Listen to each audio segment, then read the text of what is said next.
conquest. Heaven has not destined you so soon to rest. Heroes must live to succor the distressed. Into the press of clashing swords we'll go, and where the darts fly thickest, seek the foe. The royal claim so curls with irony, we might wonder if the last courtier to the left were not the admired original of Lord Foppington. How can the honnête homme, in all his formal nobility, but walk the tightrope of Molière's misanthrope between unmannered bluntness and suave hypocrisy? An argument Wycherley would stuff with English life and colour. Lord Plausible, if I did say or do an ill thing to anybody, it should be sure to be behind their backs, out of pure good manners. Manly, and if I would say or do ill to any, it should be to their faces. Why should a man be troubled with the flattery of knaves, if he be not a fool or cully, or with the fondness of fools, if he be not a knave or cheat? We are particularizing an axiom of historical change, that the polarity which sets Baroque grandeur against Rococo play must be structurally bedded in both styles, as this 1690 ball in the Baroque salon thins toward the Mozartian ironies which would bring down the curtain on the Ancien Régime. In music, the rift is bridged by the foremost composer, François, the great Couperin, whose third lesson of Ténébrae, amplified in its first festal recording, culminates the French Baroque. Such a Jerusalem, Jerusalem, convertere ad Dominum Deum tuum, as Bossuet preached in this Versailles chapel, to the admiration of the court he served next to God. Behold, columns that lift to the sky the boast of our nothingness. Voilà, des colonnes qui semblent vouloir porter jusqu'au ciel le magnifique témoignage de notre néant. Yet Couperin launches the closing great Jerusalem fugue from a skipping confession of weakness, as if some salon lady, waving such a fan as this, had fluttered the liquefaction of her clothes.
From Coypel's heroic religiosity to the frail dream of Watteau seems to crowd into the fewest years a centennial demarcation.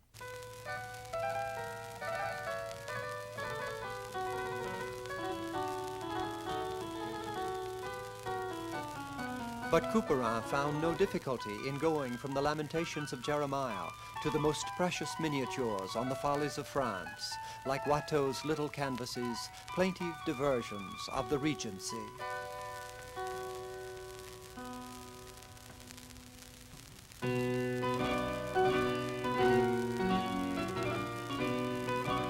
In Watteau, a Rubens' Judgment of Paris turns to a parody in the vein of Pope.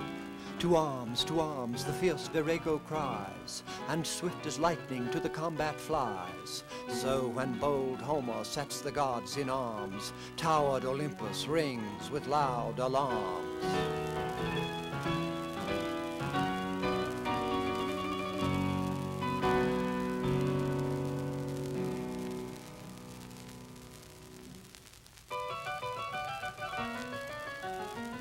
Yet whatever the loss and longing of these deft ironies, in space and person they cling to the noble norm, instruct us that the death of the grand monarch and waste of heroic war, it was a famous victory, drove the thinnest wedge into the confidence of the West.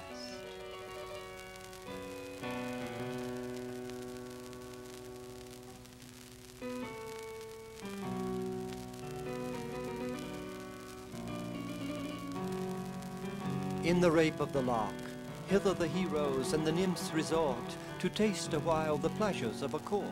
In various talk the instructive hours they passed. Who gave the ball or paid the visit last? One speaks the glory of the British Queen, and one describes a charming Indian screen.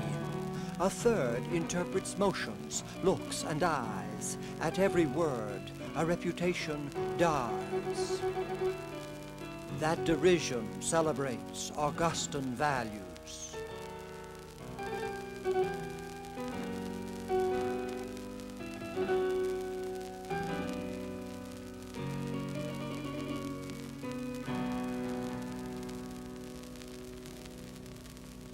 In the essay on man, our Pascalian paradox, the glory, jest, and riddle of the world, meets Leibnizian surety. And spite of pride, in erring reason's spite, one truth is clear, whatever is right. Watteau's wigs, robes, poses, this baroque arch and piers, still voice what we would hear if we could freeze the full chords of Couperin's music, as indeed we almost do in his Passacaille, Vanity of Human Wishes.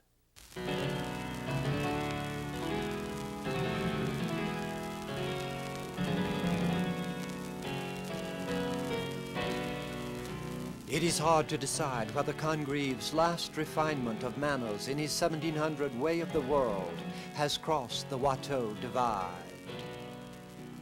Mrs. Millamant, I won't be called names after I'm married. Positively, I won't be called names. Mirabell, names? I, as wife, spouse, my dear, joy, jewel, love, sweetheart, and the rest of that nauseous cant in which men and their wives are so fulsomely familiar.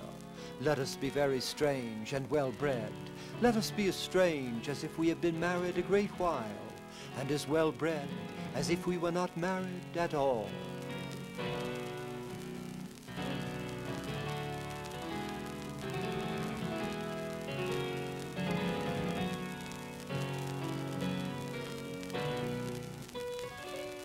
But when the Dowager Duchess of Marlborough, after Congreve's death in 1728, had a wax effigy of him made to sit by her at table, and the better to suggest the gouty genius, let the feet be regularly blistered and anointed by his doctor, that was comedy in the new mode of this Watteau Gilles, of Marivaux and Sterne, an overplaying of Le Sentiment du Cœur.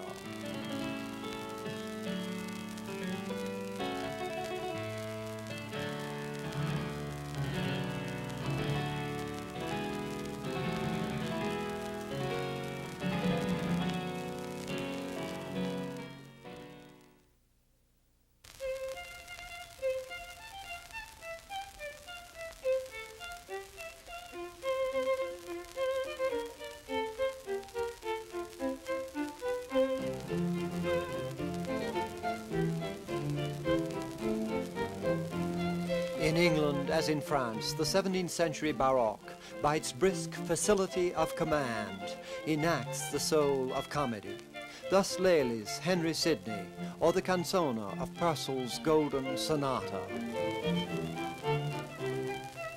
Is the delight of precise imitation a comic delight?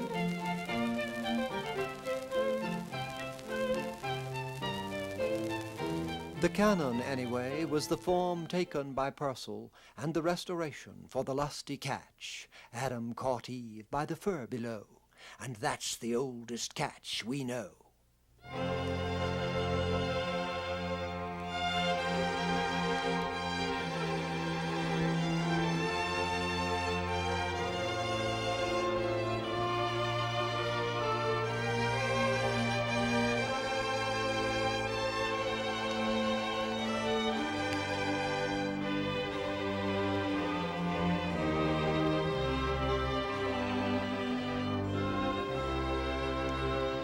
From Versailles, the Lully Overture, grave and allegro, spread over Europe. Like all the Sun King assertions of architecture, dress, reason, statecraft, war. So when Van Brugh, playwright and architect, came to design for the Duke of Marlborough the most heroic mansion in England, how could his genius not yoke those perennial steeds of comedy, fat and lean, ostentation and ironic wit?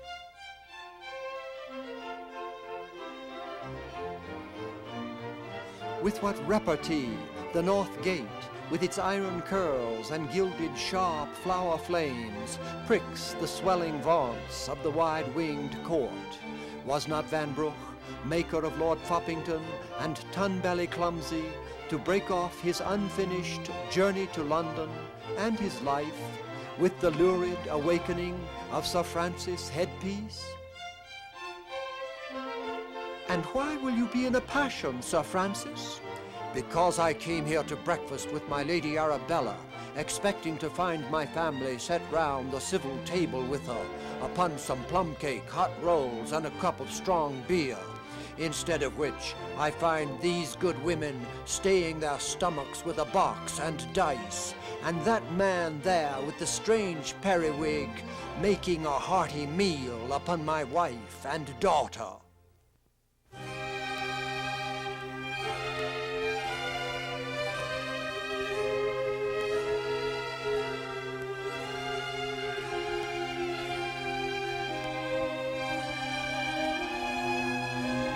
When Thornhill in the great hall ceiling at Blenheim, or in this of the Greenwich Naval Hospital, exalts the conquering England of William and Mary, who can unscramble Homeric epic from Battle of the Frogs?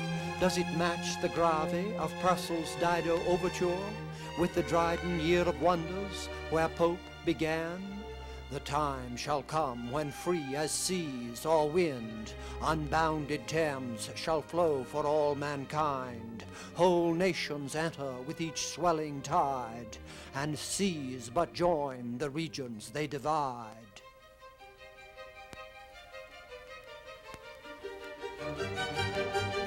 Or is it the rush and edged wit of the succeeding allegro, the Dryden swift belittles in the battle of the books, the helmet 9 times too large for the head, which appeared situate far in the hinder parts, like a shriveled bow from within the penthouse of a modern periwig, with the take-off on war in A Tale of a Tub, the true foundation of grandeur and heroism, necessary to establish subordination, as also to purge bodies politic of gross humours. In England, as in France, the fugue fiercens as peanut virtue rattles in the great shell. Hogarth's morning after the party in the spendthrift mansion of Marriage à la Mode, Swift's modest proposal for maintaining the destitute of Ireland. I have been assured by a very knowing American that a young healthy child well nursed is at a year old a most delicious, nourishing and wholesome food, whether stewed, roasted, baked or boiled. I grant this food will be somewhat dear, and therefore very proper for landlords, who, as they have already devoured most of the parents, seem to have the best title to the children. This would increase the care and tenderness of mothers toward their children. Men would become as fond of their wives during the time of their pregnancy as they now are of their mares in foal, nor offer to beat or kick them, as is too frequent a practice, for fear of a miscarriage. The ironic mask of manners had inevitably hit on the court mockery of monkey shines, as in this French engraving, good-humoured as Molière. There is a card game of monkey bells at Chantilly, and Chardin did several versions of the ape antiquary. But as the rift widened between the facade of divine right and the stink of world wrong, Swift, in hatred, disgust, and contempt, turned the whole execrable crew into dung-flinging yahoos. I gave my whilom master a description of cannons, culverins, muskets, pistols, battles, sieges, plundering, stripping, ravishing, burning, and destroying. He said whoever understood the nature of the yahoos might easily believe it possible for so vile an animal to be capable of every action I had named, if their strength and cunning equalled their malice, but it gave him a disturbance in his mind to which he was wholly a stranger before. It is this disturbance which tells us that corrective comedy has swung to something lacerative, an abhorrence destructive of the good it reached for.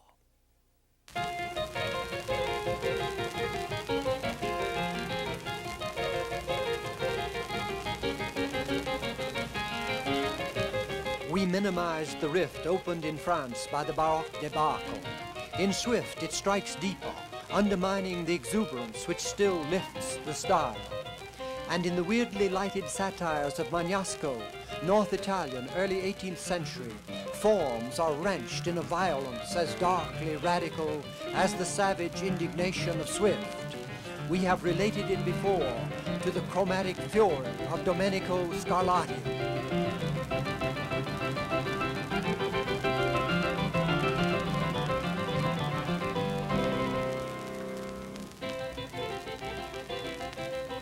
No doubt these are comic arts. With the possible exception of Bach's Passions, tragedy was the lack and failure of the age. But it is a comedy of storm and stress, seeded with the bitterness of what would later be called la comédie humaine.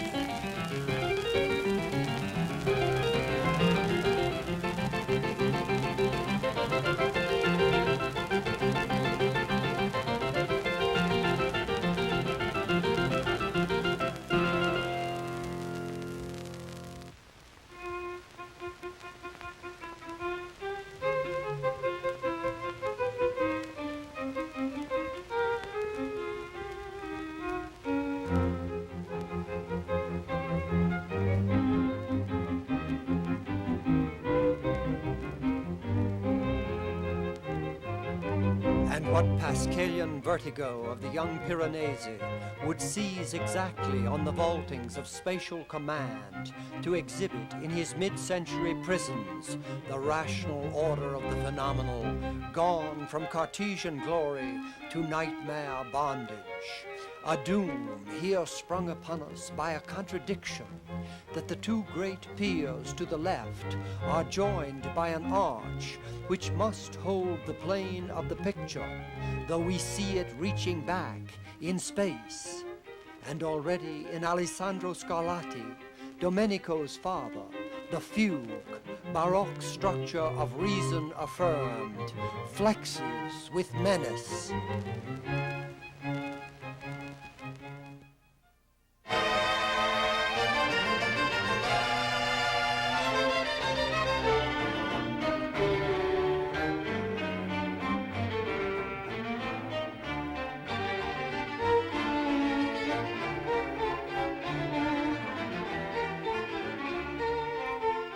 To become, in the moodiest of Bach's sons, Wilhelm Friedemann, almost the battleground late Mozart and Beethoven would make of it. Between the first state of this engraving and the second, Blake was born to cry the skull cave of space and time. Blake, too, about 1784, taking up the wormwood of Swift.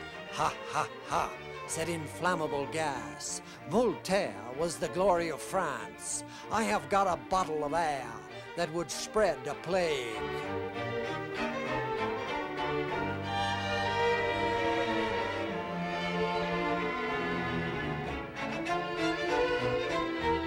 In that ferment for Salon France to go on refining more sensuous provocations in the courtly mode, comedy sliding over into Casanovan memoirs, this Louise Murphy on her belly, so disposed as to suggest the addition of a succubant king, a picture in which Boucher pimped for Louis XV, who took the bait and the mistress. How that confrontation delayed fosters the explosion of 89, the terror of 93. Sex has always seemed our funniest attribute. The Fontaine-Congreve fable of an impossible task for the devil to straighten a ringlet curl could not be so diverting if the hair in question were not a tendril of the Cyprian vine, shade of the labyrinth of love. But sexuality itself does not make high comedy. It must be caught up in a godhead, mocked and believed. In Gainsborough's England, middle-class humanity assumes the formal robes. From Addison's Sir Roger to Fielding's lovable Fanny and Joseph, Sophie and Tom Jones, with Parson Adams and the rest, on the angel side of the Christian smile, a new nature softens toward the geniality of Goldsmith's She Stoops to Conquer. But in such complicity with the mocked lady boobies, towwowses, cheats, and hypocrites, heirs to the devil strain of grinning possibility, that the enlightened rose garden knocks under, as in the Greuze broken pitcher, to the spouting Faustian lion. O Rose, thou art sick, the invisible worm that flies in the night, in the howling storm, has found out thy bed of crimson joy. In Venice, from mid-century, the thinning masquerade of high style barely hints at the volcanic build-up of what Blake would have called the antediluvians who are our energies. Though surely that master of symbol would have recognized Longhi's rhinoceros under the dividing barrier of consciousness as the great suppressed behemoth of Job, gawked at by the puppets of empty dress, while the managing barker brandishes the cut-off phallic horn, long famous as a drug of aphrodisiac power. Thus, over a Europe as international as ever before or after, the comedy of manners, Goldoni in this Venice, Beaumarchais in France, Lessing's Minna in Germany, in England, Sheridan's brittle takeoffs on the genteel, or, in the art of Spain, this Goya cartoon of mismarriage, everywhere, that comedy yields, like the Bastille, to the revolution of nature and heart. In Blake's reversal of heaven and hell, it is from the burning infinite of creative desire that reason's establishment has distrained its goods. Its Messiah fell and formed a heaven of what he stole from the abyss. A rape the original sadist Marquis de Sade deviantly applied in his erotica, Justine, 1791, Juliette, 1792, de Sade, called the freest spirit in the most imprisoned body. While Mozart closes Don Giovanni after the hero's demise with a chorus of the good little people singing the customary sweet song.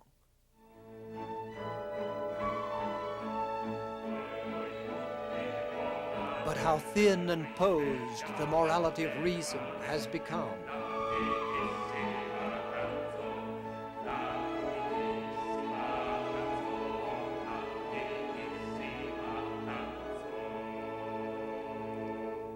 If, in this comedy of outbreak, exuberance and mockery have fused as in the Renaissance, it is under a reversal of sign.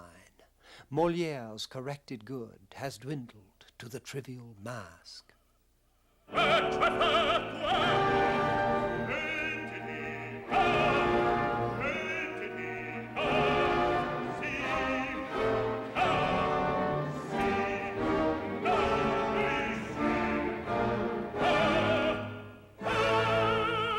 While the excess once castigated, now in flaming reach and fall, flaunts a passionate banner. Even in Goya's proverb of unbridled folly, where lust reverts to the oldest centaur radical of the horse, as Lear said, the fitune or the soiled horse goes to it with a more riotous appetite. The old irony swirls in the modern ambivalence. Thus, in Don Giovanni, before the mannequins usurped the stage, Dionysian eruption in the formal house of cards has affirmed the cry of Blake. Energy is the only life, and is from the body, and reason is the bound or outward circumference of energy.